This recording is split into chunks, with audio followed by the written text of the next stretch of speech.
Israel के विदेश मंत्रालय के उप प्रवक्ता एलेक्स गैंडलर ने कहा कि अब इजराइल पर हमले की 7 अक्टूबर जैसी घटना फिर कभी नहीं घटेगी। उन्होंने कहा कि हम आतंकियों का सफाया कर देंगे।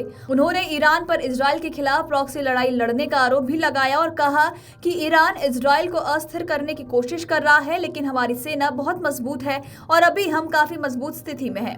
इजरायली विदेश मंत्रालय के प्रवक्ता ने कहा कि हम पर चारों तरफ से हमले हो रहे हैं, न सिर्फ गाजा और लेबनान बल्कि कुछ हफ्ते पहले ईरान ने भी हम पर हमला किया था और यमन से भी हमला हुआ।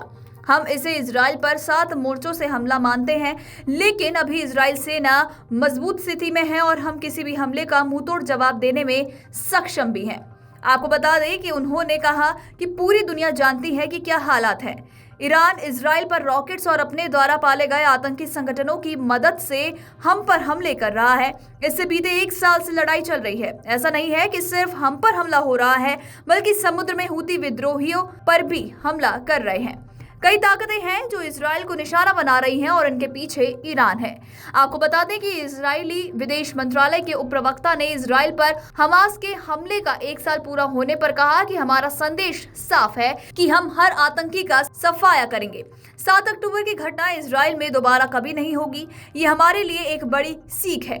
हम लोगों का एक लंबा इतिहास है और हम हमेशा अपनी गलतियों से सीखते हैं।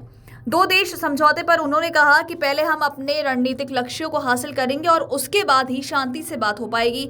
हम एक ऐसा देश चाहते हैं जहां लोग शांति से अपने बच्चों के साथ रह सकें। आपको ये भी बता दें कि इजराइल के विदेश मंत्रालय के उप प्रवक्ता ने कहा कि भारत सरकार के साथ हमारे बहुत अच्छे संबंध हैं। ये संबंध सिर्फ सरकारी स्तर पर ही नहीं बल्कि लोगों से लोगों के स्तर पर है। इजराइल के लिए भारत एक अहम साझेदार है। हम भारत को एक ऐसी आवाज के रूप में देखते हैं जो पश्चिम एशिया में अहम है और मध्यस्थ भी भूमिका में हो सकता है।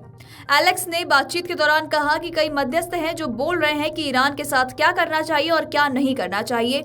मुझे लगता है कि सबसे पहले शांति का संदेश ईरान को दिया जाना चाहिए। ईरान से कहा जाना चाहिए कि वो प्रॉक्सी को खत्म करते हुए इजराइल पर हमले बंद करे। ईरान को अंतर्राष्ट्रीय मंचों के साथ साथ आंतरिक रूप से भी इजराइल के खिलाफ बयानबाजी बंद करनी होगी। वीडियो डेस्क अमरउजाला.com। अगर आप ये वीडियो YouTube पर देख रहे हैं तो हमारे चैनल को सब्सक्राइब कर बेल आइकन दबाएं और Facebook पर देख रहे हैं तो हमारे पेज को लाइक करें।